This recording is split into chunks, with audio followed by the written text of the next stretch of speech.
Hello everyone. સો હવે આપણે આજના લેક્ચરમાં નવો ટોપિક જે આ ચેપ્ટરનો એટલે કે ચેપ્ટર નંબર 6નો નવો ટોપિક છે તેના વિશે ચર્ચા કરશું.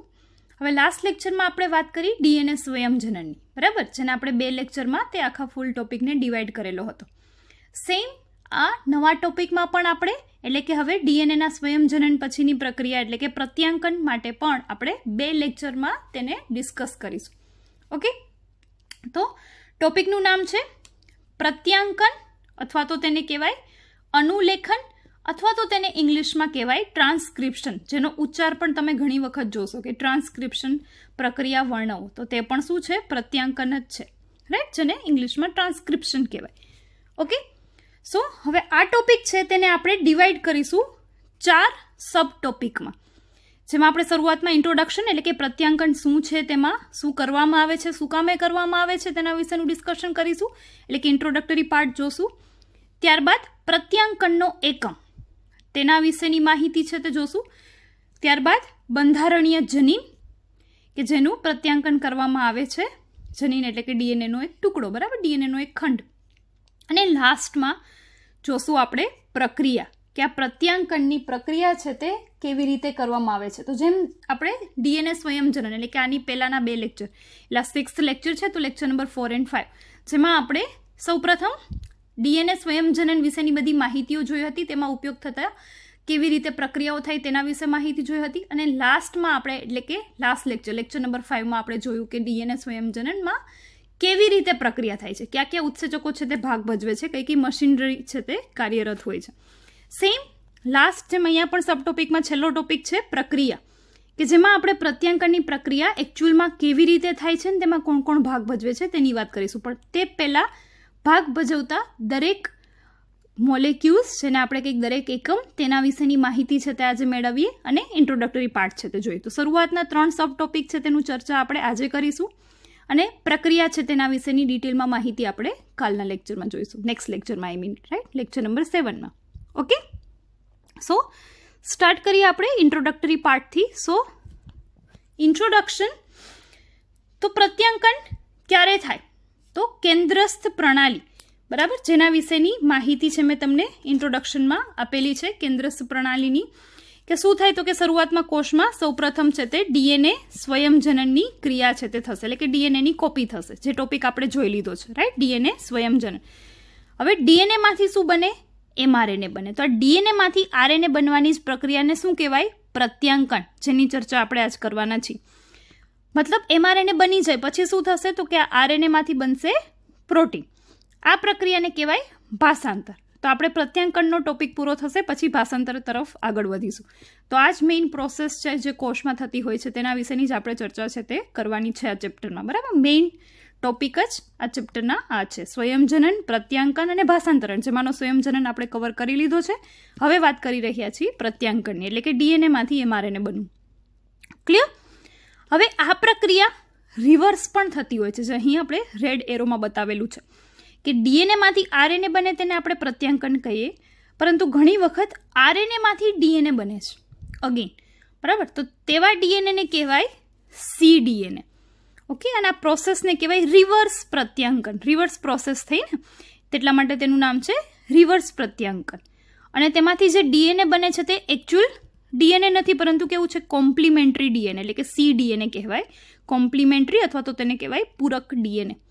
ક્લિયર? આનો યુઝ શું છે તો કે તેનો ઉપયોગ છે તે બાયોટેકનોલોજીમાં થાય. ચેપ્ટર નંબર તમારા 12થના 11 અને 12 જેમાં કદાચ તમે સ્ટડી કરી ગયા હશો. ઓકે, તો તેનું ડિસ્કશન આપણે અહીં નહીં કરીએ, ચેપ્ટર 6માં નહીં કરીએ કે સીડીએનએનો યુઝ ક્યાં છે અને શું છે. બટ જે આરએનએમાંથી ડીએનએ બને એટલે કે રિવર્સ પ્રત્યાંકન થાય તેમાં સીડીએનએ બને છે, કોમ્પ્લિમેન્ટરી ડીએનએ બને છે. ક્લિયર? તો આ વાત થઈ કેન્દ્રસ્થ પ્રણાલીની. તો આપણે આ પ્રત્યાંકન ટોપિક છે તેના વિશેનું ડિસ્કશન છે તે કરવાનું છે. ઓકે, નાવ ઇન્ટ્રોડક્ટરી પાર્ટમાં ફર્ધર આપણે આગળ વધીએ તો હવે ડીએનએના ટેમ્પલેટમાંથી આરએનએ બનવાની પ્રક્રિયાને જ શું કહેવાય? પ્રત્યાંકન. હવે ટેમ્પલેટ એટલે શું તો કે ડીએનએની 2 શૃંખલાઓમાંથી જે શૃંખલા પ્રત્યાંકનની પ્રક્રિયામાં ભાગ લે છે તેને ટેમ્પલેટ શૃંખલા કહે છે. તો આરએનએ છે તે તમને ખ્યાલ જ છે કે એક જ શૃંખલા જોવા મળે આરએનએમાં, રાઈટ? જ્યારે ડીએનએમાં કેટલી શૃંખલા હોય? 2 શૃંખલા હોય. તો ડીએનએની કઈ 2માંથી કઈ શૃંખલામાંથી આરએનએ બને છે તો તે પહેલાં તો નક્કી કરવું પડે. તો કઈ બનતી હશે? તમારી રીતે લોજિક યુઝ કરીને જુઓ. તો તેના માટેની એક હિન્ટ છે કે નવું સંશ્લેષણ છે તે હંમેશા થાય 5 પ્રાઇમ ટુ 3 પ્રાઇમની જ દિશામાં, જે આપણે લાસ્ટ લેક્ચરમાં વાત કરી ગયા, રાઈટ? આ યાદ રાખવાનું છે તમારે આખા ચેપ્ટરમાં આ પોઈન્ટ, કે નવું સંશ્લેષણ એટલે કે ફોર એક્ઝામ્પલ એમઆરએનએ બને છે તો કેવી રીતે બનશે? તે 5 પ્રાઇમ ટુ 3 પ્રાઇમની જ ડાયરેક્શનમાં. તો એનો મતલબ તેની સામે એટલે કે જેમાંથી તે એટલે કે ડીએનએમાંથી જે આરએનએ બને છે તો તે ડીએનએમાં શૃંખલા કેવી હોવી જોઈએ? આનાથી ઓપોઝિટ. તો 5 થી 3 નવી બને તો ડીએનએમાં તે શૃંખલા કેવી હોવી જોઈએ? 3 to 5, રાઈટ? તો અહીં આપણે ઉદાહરણ છે તે જોઈએ. તો પહેલાં ડીએનએની 2 શૃંખલાઓ બતાવેલી છે. એક કોઈ 5 પ્રાઇમ ટુ 3, બીજી છે અગેઇન 5 to 3, પણ ઓપોઝિટ, એકબીજાની વિરુદ્ધ. હંમેશા બનશે તો 5 થી 3 જ ડાયરેક્શનમાં. તો આ બંનેમાંથી કઈ શૃંખલામાંથી એમઆરએનએ બનતું હશે? તો એમઆરએનએ હંમેશા બને 5 to 3 જ ડાયરેક્શનમાં. તેનો મતલબ તે એવી શૃંખલા કે જેમાં 5 to 3 છે તે ઓપોઝિટ દિશામાં હોય તેમાંથી જ આરએનએ બને, કેમ કે બાકીની તો જો બંને સેમ થઈ ગઈ, રાઈટ? તો જે એવી શૃંખલા કે જે તેનાથી ઓપોઝિટ ડાયરેક્શનમાં છે તેને શું કહેશું આપણે? ટેમ્પલેટ શૃંખલા, કેમ કે તેમાં ડીએનએની તે શૃંખલામાંથી આરએનએ બને છે. ક્લિયર? તો ડીએનએની 2માંથી જે પણ શૃંખલામાંથી આરએનએ બને તેને કહેવાય ટેમ્પલેટ શૃંખલા. ક્લિયર? ઓકે. હવે પ્રત્યાંકનમાં ડીએનએની બંને શૃંખલાઓ ભાગ નથી લેતી, ફક્ત એક જ લે છે. શું કામે? બંને લેતી હોય તો સપોઝ તો શું થાય? તો તેનું કારણ છે કે જો બંને શૃંખલાઓ ટેમ્પલેટ તરીકે કાર્ય કરે તો તેનાથી વિભિન્ન અનુક્રમવાળા આરએનએ અણુઓ બને. એટલે કે તો આરએનએના અણુ પણ 2 બને ને, તેની પણ 2 શૃંખલા બને જો આ બંનેમાંથી આરએનએ બને તો, રાઈટ? તો સેમ ડીએનએની જેમ આરએનએની પણ 2 શૃંખલા બની જાય અને તે બંને છે તે પ્રોટીન માટે સંકેતન કરે અને બંને શૃંખલાઓમાંથી પાછા પ્રોટીન પણ 2 બને. તો પ્રોટીનમાં જોવા મળતા એમિનો એસિડનો ક્રમ કેવો હશે? ભિન્ન હશે. જો જેમ કે ડીએનએની બંને શૃંખલામાંથી માનો કે 2 આરએનએ બની ગયા, રાઈટ? તો હવે મતલબ આ 2 આરએનએમાંથી પાછા 2 પ્રોટીન એ બનશે. ક્લિયર? તો હવે આ 2 પ્રોટીન છે એકચ્યુઅલમાં, તો તેમાં એમિનો એસિડની સિક્વન્સ એનો ક્રમ તો અલગ અલગ હશે. તેનો મતલબ બંને પ્રોટીન છે તેમાં કંઈક એમિનો એસિડ અલગ છે, તો બંને પ્રોટીન કાર્ય પણ કંઈક અલગ કરશે, પરંતુ જનીન તો એક જ છે, બરાબર? કેમ કે ડીએનએ છે તે હંમેશા બેવડી શૃંખલામય રચના હોય, એટલે કે જનીનની રચના પણ કેવી છે? તો કે બેવડી શૃંખલામય છે. તો હવે પ્રોટીન એક જનીનમાંથી 2 પ્રોટીન બન્યા. ક્લિયર? તો વિકૃતિ સર્જાય, કેમ કે એક જ પ્રોટીન બનવું જોઈએ, કેમ કે એક જનીન એક જ કાર્ય કરે મોસ્ટલી, બરાબર? તો આવા એક જનીનમાંથી 2 પ્રોટીન બને તો સેલને કન્ફ્યુઝન થાય કે કયા પ્રોટીન પ્રમાણે એક્ટ કરવાનું છે. ક્લિયર? તો આવું કન્ફ્યુઝન ન થાય કોષમાં, સેલમાં, તેટલા માટે જ હંમેશા ડીએનએની 2માંથી કોઈ પણ એક જ શૃંખલા છે તે ટેમ્પલેટ તરીકે વર્તે અને તેમાંથી ફક્ત એક જ શૃંખલામય આરએનએનું નિર્માણ થાય. ક્યારેય પણ ડીએનએની બંને શૃંખલાઓ છે તે પ્રત્યાંકનમાં ભાગ લે નહીં. ક્લિયર? આ એક પ્રોબ્લેમ છે કે 2 પ્રોટીન બને. બીજો શું પ્રોબ્લેમ છે? તો ડીએનએનો એક જ ટુકડો 2 અલગ પ્રોટીન માટે સંકેતન કરે તો તે આનુવંશિક માહિતીના સ્થળાંતરણ ક્રિયા માટે જટિલતા ઉત્પન્ન કરશે. બીજો પ્રોબ્લેમ શું છે? તો કે એક સાથે 2 આરએનએ ઉદ્ભવે કે જે એકબીજાના પૂરક છે. હવે 2 આરએનએની શૃંખલા બની, બરાબર? તો 2 એકબીજાથી થોડી ઓપોઝિટ હશે, કેમ કે તે ડીએનએની ઓપોઝિટ શૃંખલામાંથી બની છે, તેમાં પણ સેમ ક્રમ ઓપોઝિટ હશે એકબીજાથી. તો હવે આ 2 આરએનએની શૃંખલાઓ છે તેની ન્યુક્લિયોટાઇડ જેમ ડીએનએમાં એકબીજા સાથે હાઇડ્રોજન બંધ બનાવીને જોડાઈ જાય, સેમ અહીં પણ એવું જ થશે. બંને શૃંખલાઓ છે આરએનએની તે જોડાઈ જશે, એટલે આરએનએ પણ ગૂંચળામય શૃંખલા છે તે બની જશે. તો તેમાંથી પ્રોટીન કેવી રીતે બનશે? ક્લિયર? આરએનએ ખુલ્લું હોવું જોઈએ તો જ તેમાંથી કોડિંગ થઈને પ્રોટીન બને. જેમ આપણે ડીએનએ સ્વયંજનનમાં જોયું કે સ્વયંજનન ચીપિયાની રચના થાય, એટલે કે ડીએનએની શૃંખલાને છૂટું પડવું પડે આરએનએ બનાવવા માટે અથવા તો નવી ડીએનએની શૃંખલા બનાવવા માટે. પરંતુ અહીં જો 2 આરએનએની શૃંખલા બને તો તે બંને એકબીજા સાથે વીંટળાઈ જશે, રાઈટ? તો પ્રોટીન છે તે બની શકશે નહીં. આથી જો 2 આરએનએ ઉદ્ભવે કે જે એકબીજાના પૂરક છે તો બેવડી શૃંખલામય આરએનએનું નિર્માણ કરશે, જે આરએનએને પ્રોટીનમાં ભાષાંતરણ નહીં થવા દે અને પ્રત્યાંકનનો પ્રયાસ છે તે વ્યર્થ જશે. ભાષાંતરણ જ નહીં થાય, પ્રોટીન જ નહીં બને, રાઈટ? તો આવી રીતે કાં તો 2 પ્રોટીન બનશે અથવા તો પ્રોટીન બનશે જ નહીં. એટલે આ બંને રીતે પ્રોબ્લેમ છે તે ઊભા થશે. આથી જ કોષમાં એવી રચના હોય કે ડીએનએની 2માંથી એક જ શૃંખલા છે તે આરએનએ બનાવશે અને આરએનએ છે તે એક જ શૃંખલામય રચના છે. ક્લિયર? તો બાયોલોજિકલ સાયન્સમાં ઓલવેઝ જે કોઈ પણ પ્રક્રિયા થાય છે અને અણુઓની જે કાંઈ પણ રચના છે તેની પાછળનું કંઈક ને કંઈક સિગ્નિફિકન્સ કારણ છે જ. આપણને ખબર હોય કે ન હોય, આપણને 12th સ્ટાન્ડર્ડના લેવલ પર તે સ્ટડી કરવામાં આવતું હોય કે ન હોય, પરંતુ રિયાલિટીમાં કોઈક ને કોઈક રીઝન છે. જેમ કે ડીએનએની 2 શૃંખલા છે તો તેનું પણ કારણ છે, આરએનએની ફક્ત એક જ શૃંખલા છે તો તેની પાછળ પણ ઠોસ કારણ છે કે શું કામે તેની રચના આવી જ છે, કોઈ અલગ પ્રકારની નથી. રાઈટ? તો અહીં આપણે આરએનએની શૃંખલા એક હોવાનું રીઝન છે તે જોયું. ક્લિયર? ઓકે. હવે આ આરએનએ બનાવવા માટે જવાબદાર ઉત્સેચકની વાત કરીએ તો કે આરએનએ પોલિમરેઝ નામનો ઉત્સેચક છે તે પ્રત્યાંકનની પ્રક્રિયામાં ભાગ લે છે. હવે સુકોષ કેન્દ્રીય કોષોમાં મુખ્યત્વે 3 પ્રકારના આરએનએ પોલિમરેઝ છે તે જોવા મળતા હોય છે. જેના પ્રકાર વિશે આપણે ચર્ચા કરીએ તો આરએનએ પોલિમરેઝ 1નું કાર્ય શું? તો કે તે 28S rRNA, 18S rRNA અને 5.8S rRNA સંશ્લેષણ માટે જવાબદાર છે. rRNA એટલે કે રાઇબોઝોમલ આરએનએ. આરએનએના 3 પ્રકાર હોય, mRNA, tRNA અને rRNA. આ ત્રણેય પ્રકાર આપણે પ્રત્યાંકનની પ્રક્રિયા પછી ડિટેલમાં જોવાના જ છે, એટલે અત્યારે હું ડિટેલમાં ચર્ચા નહીં કરું. તેના બધા પાર્ટ્સ વિશે પણ માહિતી મેળવવાના છીએ આપણે, પરંતુ અત્યારે ફક્ત આરએનએ પોલિમરેઝના સંદર્ભમાં પોઈન્ટ યાદ રાખો કે આરએનએ પોલિમરેઝ 1 છે તેવા ડિફરન્ટ 3 પ્રકારના rRNAના ટુકડાઓનું સંશ્લેષણ છે તે કરે છે. અને કયા 3 છે તો એમસીક્યુ માટે યાદ રાખવાના છે. આ પોઈન્ટ્સ તમારે ઇન્ટ્રોડક્શન પાર્ટ છે તે તમારે મોસ્ટલી એમસીક્યુ પર્પઝથી જ યાદ રાખવાનો છે. આના પરથી તમને કોઈ ક્વેશ્ચન નહીં પૂછાય જનરલી. રાઈટ? મોસ્ટલી પ્રક્રિયાના બેઝિસ પર ક્વેશ્ચન પૂછાતો હોય છે. તો ઇન્ટ્રોડક્ટરી પાર્ટ છે તે મોસ્ટ આઈએમપી છે તમારે એમસીક્યુઝ માટે, થિયોરેટિકલ એમસીક્યુઝ. બરાબર? કોમ્પિટિટિવ એક્ઝામ તો છે જ. સો 28S rRNA, 18S rRNA અને 5.8S rRNAના સંશ્લેષણ માટે જવાબદાર છે. જ્યારે આરએનએ પોલિમરેઝ 2 છે તે એકચ્યુઅલમાં mRNAના સંશ્લેષણ માટે જવાબદાર છે, એટલે કે તે મુખ્ય આરએનએ પોલિમરેઝ છે. જેમ ડીએનએ પોલિમરેઝમાં ડીએનએ પોલિમરેઝ 3 નંબરનો ડીએનએ પોલિમરેઝ છે તે મુખ્ય હતો, તેમ આરએનએ પોલિમરેઝમાં આરએનએ પોલિમરેઝ 2 છે તે મુખ્ય છે, કેમ કે તે mRNAનું સંશ્લેષણ કરે છે. અને થર્ડ છે આરએનએ પોલિમરેઝ 3, જે tRNA એટલે કે ટ્રાન્સફોર્મ આરએનએ, 5S rRNA અને snRNAના સંશ્લેષણ માટે જવાબદાર છે. snRNA, 5S rRNA અને tRNA. ક્લિયર?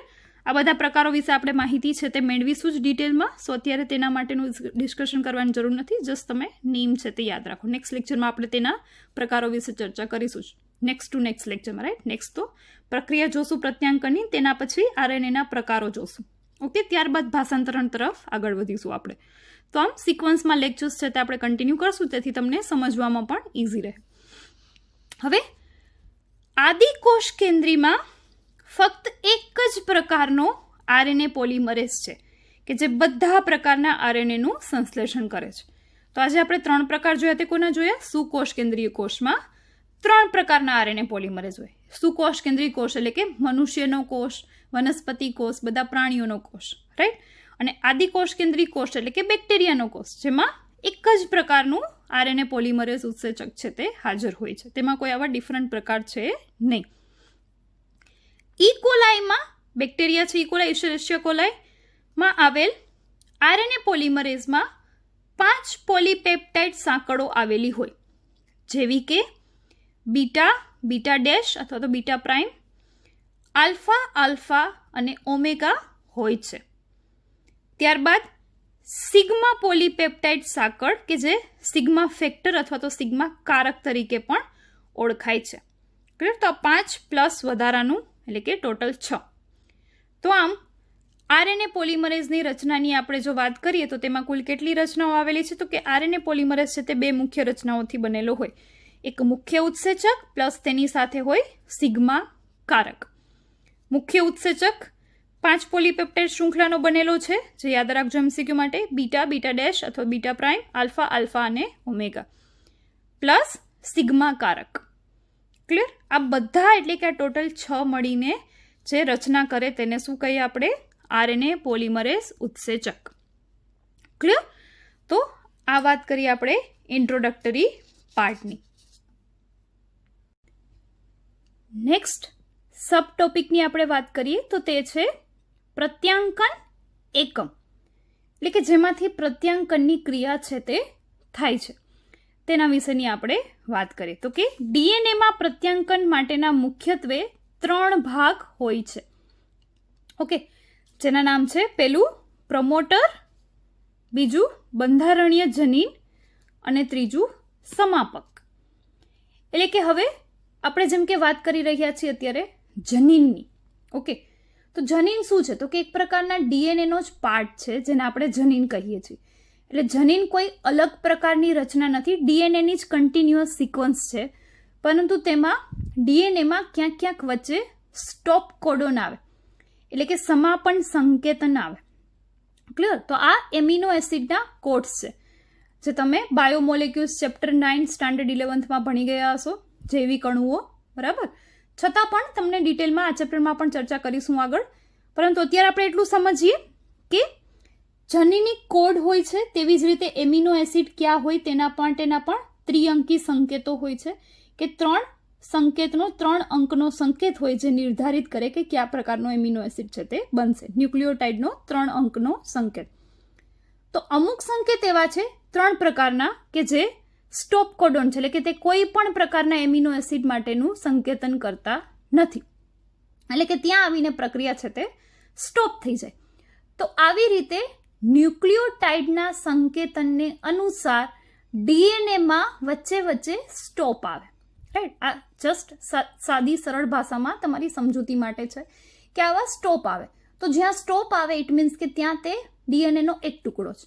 ફરી પાછી પ્રક્રિયા ચાલુ થઈ, વળી પાછો એક સ્ટોપ આવે, ઇટ મીન્સ કે ત્યાં એ બીજો ટુકડો થયો ડીએનએનો, 3rd 4th તેવી રીતે.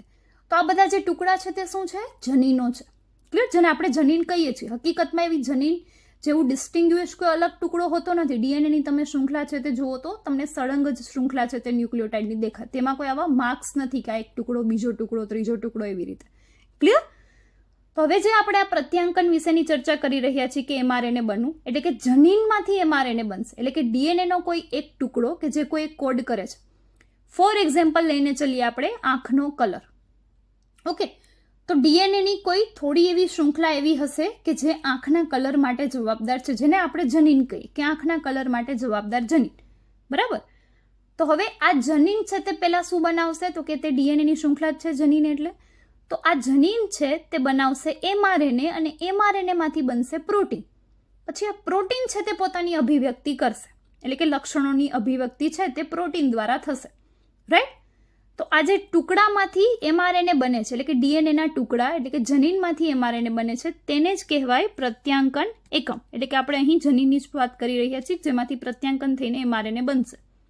ક્લિયર? તો તેના 3 મુખ્ય પાર્ટ હોય: પ્રમોટર, બંધારણીય જનીન અને સમાપક. તો રચનાની વાત કરીએ તો ફોર એક્ઝામ્પલ ડીએનએની આ બેવડી શૃંખલા છે. એક લાઈન છે 5 to 3, 5 to 3. બરાબર? પણ બે એકબીજાની ઓપોઝિટ છે.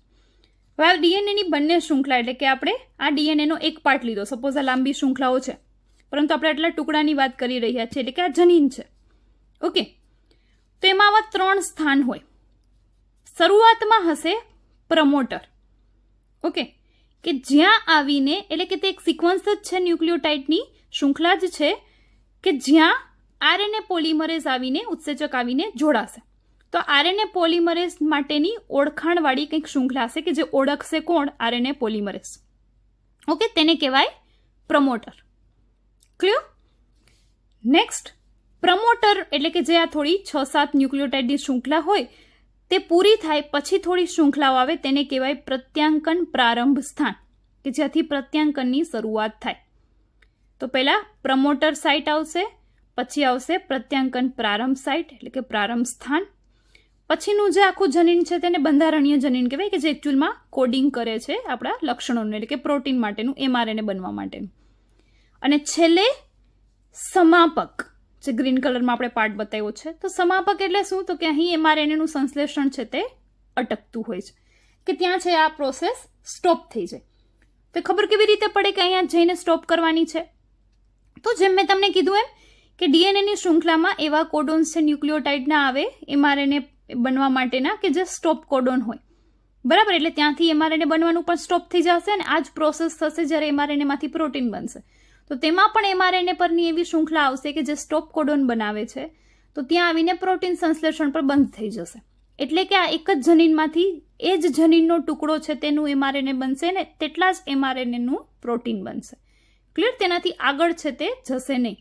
ફરી પાછો બીજો ટુકડો થઈ જશે એટલે કે બીજું જનીન તરીકે તે વર્તશે. ફરી પાછા એમાં આવા 3 પાર્ટ હશે.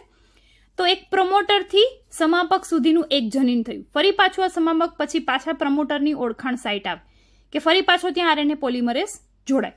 તો આવા 2 ટુકડા છે તે થઈ ગયા. ફરી પાછું તે પૂરું થશે, સમાપક આવશે, તેના પછી ફરી પાછા પ્રમોટર માટેની ઓળખાણ છે તે શૃંખલા આવશે. તો આવી રીતે જનીનો છે તે આપણે વર્ગીકૃત કરીએ છીએ ડીએનએ ખંડ પર. ઓકે, તો પહેલા હશે કોઈ એક ટુકડાની વાત કરીએ છીએ આપણે, એટલે કે જનીનની વાત કરીએ છીએ જેને પ્રત્યાંકન એકમ કહેવાય. તો શરૂઆતમાં પ્રમોટર હોય એટલે કે આરએનએ પોલિમરેઝ ત્યાં જઈને જોડાય.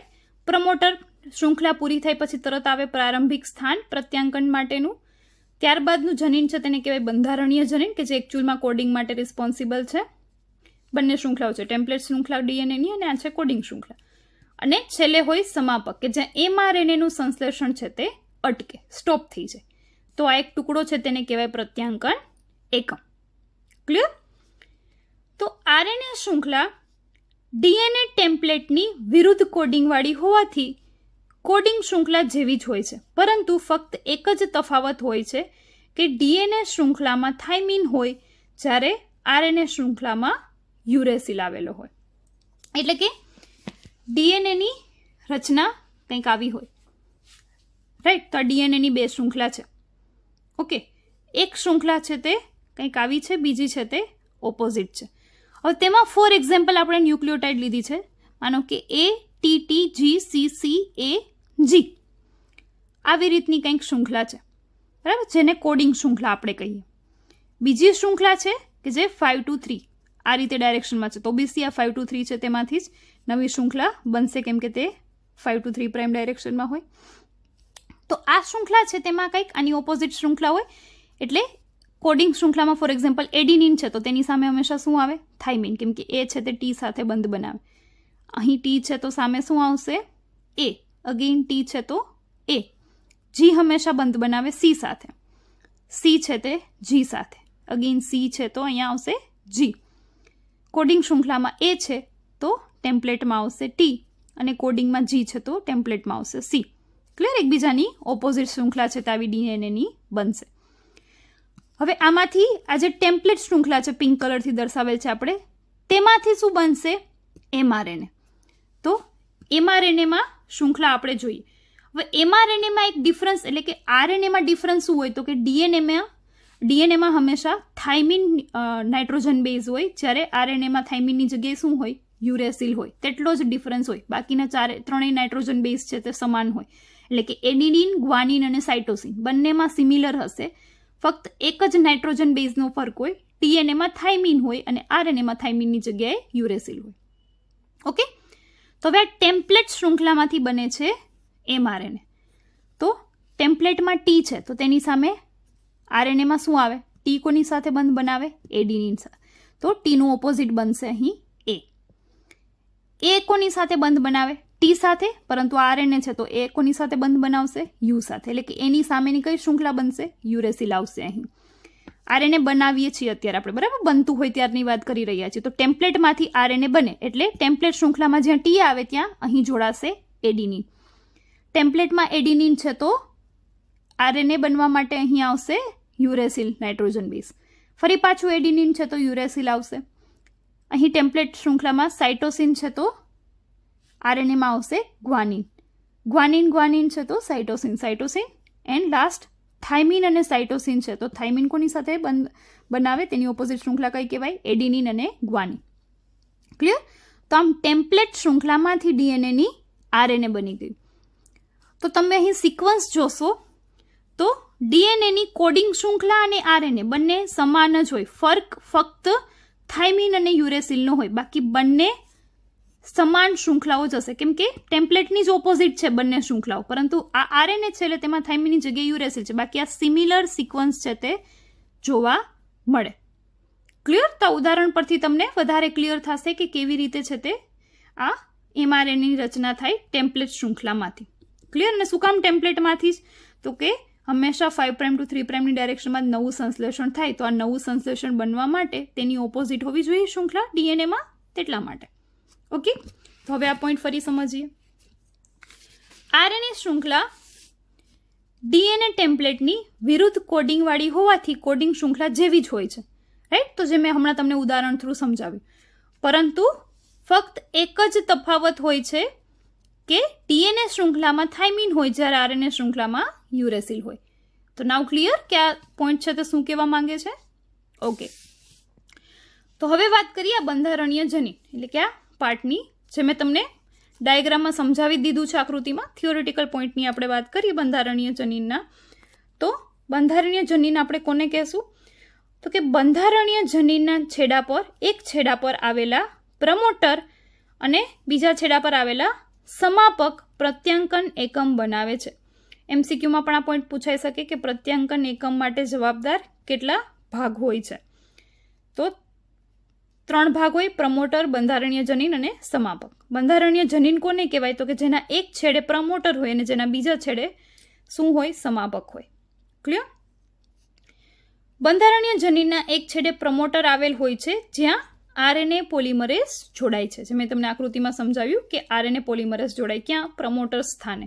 તો આ પ્રમોટર સિક્વન્સ હોય તેને આરએનએ પોલિમરેઝ ઓળખે એટલે તે ત્યાં જઈને જોડાઈ જશે. ક્લિયર?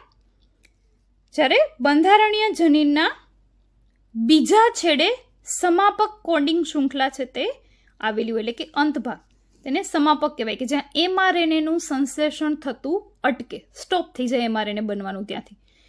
તો આ કેવી રીતે ખબર પડે? તો કે ત્યાં એમિનો એસિડ માટેના કોડ ક્યાં આવેલા હોય? આરએનએ ક્યાં બનશે જ્યારે એના છેલ્લા કોડ આવા આવે? UAA, UAG અથવા UGA. તો આ 3 લેટર કોડ, ત્રિઅંકી સંકેત એવા છે કે જે કોઈ પણ પ્રકારના એમિનો એસિડ માટેનું સંકેતન કરતા નથી. એટલે જ્યારે આરએનએ પર એમઆરએનએમાં આ કોડ આવશે ત્યાં એમઆરએનએ બનવાનું સ્ટોપ થઈ જશે. અને સેમ પ્રોટીન પણ આ જે છેલ્લો કોડ આવશે ત્યાંથી બંધ થઈ જશે, કેમ કે ત્યાંથી પછી કોઈ એમિનો એસિડ આવશે જ નહીં, કેમ કે આ ત્રણેય કોઈ પણ પ્રકારના એમિનો એસિડનું કોડિંગ કરતા નથી આ કોડ. એટલે એમઆરએનએનું સંશ્લેષણ પણ આ કોડ પૂરા થશે ત્યાં પૂરું થઈ જશે. અને સાથે સાથે ત્યાંથી પ્રોટીન જ્યારે બનશે એમઆરએનએમાંથી, એટલે કે ભાષાંતરણની પ્રક્રિયા થશે, ત્યાં પણ આવો કોડ જે આવશે ત્યાં તેનાથી કોઈ પણ એમિનો એસિડ જોડાશે નહીં. તો એનો મતલબ પ્રોટીનની બનવાની પ્રક્રિયા પણ ત્યાં આવીને અટકી જશે, કેમ કે પ્રોટીન શેના બનેલા હોય? એમિનો એસિડ જ. હવે એમિનો એસિડ ઘણા બધા એકસાથે જોડાય અને જે રચના બનાવે તેને જ આપણે પ્રોટીન કહીએ. તો હવે એમઆરએનએમાં આવો કોઈ કોડ આવે કે જે કોઈ પણ એમિનો એસિડનું સંકેતન કરતું નથી, એનો મતલબ હવે ત્યાંથી કોઈ પણ એમિનો એસિડ છે તે આગળ આવશે નહીં. તો ત્યાં એનો મતલબ પ્રોટીન બનવાની ક્રિયા પણ સ્ટોપ થઈ જશે. ક્લિયર? તો આ છે સમાપન સ્થાન.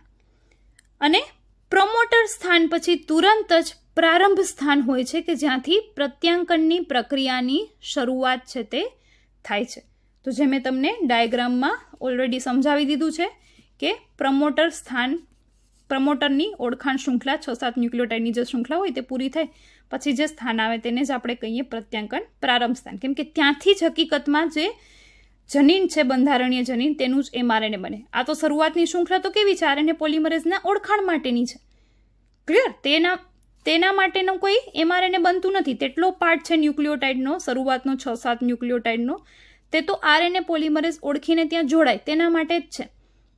પછીથી જે પ્રારંભિક સ્થાનથી જે ન્યુક્લિયોટાઇડ આવશે તે બધી એકચ્યુઅલમાં રિસ્પોન્સિબલ છે આરએનએ બનાવવા માટે. ફરી પાછો છેલ્લો સમાપક કોડ આવશે, ત્યાંથી એમઆરએનએનું સંશ્લેષણ છે તે અટકી જતું હોય છે. એટલે ફરી પાછું ત્યાં શૃંખલા છે તે ત્યાંથી આગળ વધશે નહીં. ક્લિયર? તો આ આપણે અત્યારે જે ડિસ્ક્રિપ્શન છે તે જોયું, તેમાં આપણે મુખ્ય 3 ટોપિકની ચર્ચા કરી.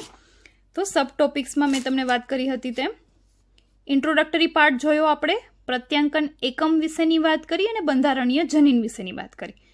હવે પછીની જે મુખ્ય પ્રક્રિયા છે એકચ્યુઅલ પ્રત્યાંકનની પ્રક્રિયા, તેનું ડિસ્કશન છે તે આપણે નેક્સ્ટ લેક્ચરમાં ડિટેલમાં તેના વિશેની ચર્ચા કરીશું, full lecture, right? With extra points પણ આપણે કવર સાથે સાથે જ ટોપિકની કરી રહ્યા છીએ. એટલે તેનામાં પણ ખાસ ધ્યાન દેવું. તમારી કોમ્પિટિટિવ એક્ઝામની પ્રિપરેશન પણ આપણે ટોપિકમાં સાથે જ કરીએ છીએ. અલગથી ટોપિક છે તે નથી ઇન્ક્લુડ કરતા, કેમ કે એકી સાથે જ પ્રક્રિયા છે તે તમને ઇઝીલી સમજાય. રાઈટ? તો અહીંયા આપણે આજનો લેક્ચર છે તે પૂરો કરીએ છીએ. બાકીનું ડિસ્કશન છે તે નેક્સ્ટ લેક્ચરમાં પ્રત્યાંકનના ટોપિકને આગળ વધારીશું.